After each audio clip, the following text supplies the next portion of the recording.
आहोत नर्सरीमध्ये. एवढी मोठी नर्सरी आहे आणि इथे आम्ही एवढी झाडं घेतलेली आहेत. एक जास्वंद घेतलं आहे, तुळस घेतली आणि एक येल्लो आणि रेड घेतलेलं आहे.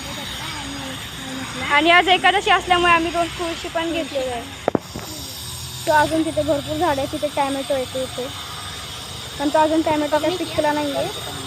आणि तिथे एक खाऊचं झाड आहे, पण खाऊचं झाड त्याला रेट जास्तच सांगतो.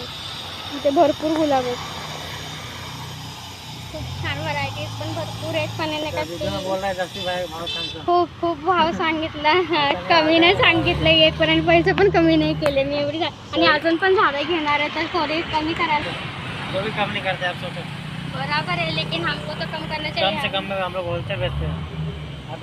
एवढी छान झाड आहेत. आणि इथे ॲलोवेराचे पण भरपूर आहेत. आणि इथे पिंक गुलाब पण आहे. खूप झाड आहेत, सगळी झाडं घ्यायची पण ठेवायला जागा नाही.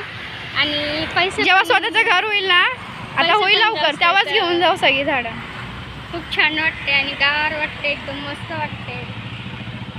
हे बघून सगळं पुण्याची आठवण आली. पुण्याला पण अशीच नर्सरी आहे. परत आमच्या पुण्याला पण खूप सुंदर. आई हे कसलं झाड आहे का? किधर पुणे में? हां, पुणे. गांव पुणे है.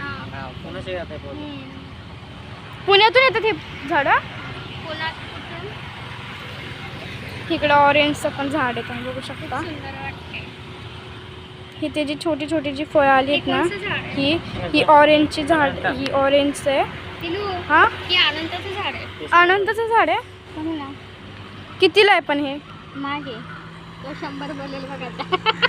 वाले ना स्मेल वाले. हां, स्मेल वाली आहे. वही तो अनंत. तो किती सुंदर झाड आहे बघा.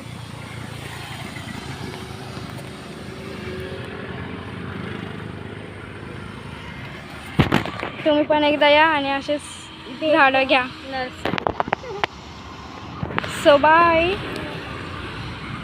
या भी यूट्यूब पे जाएगा ब्लॉग.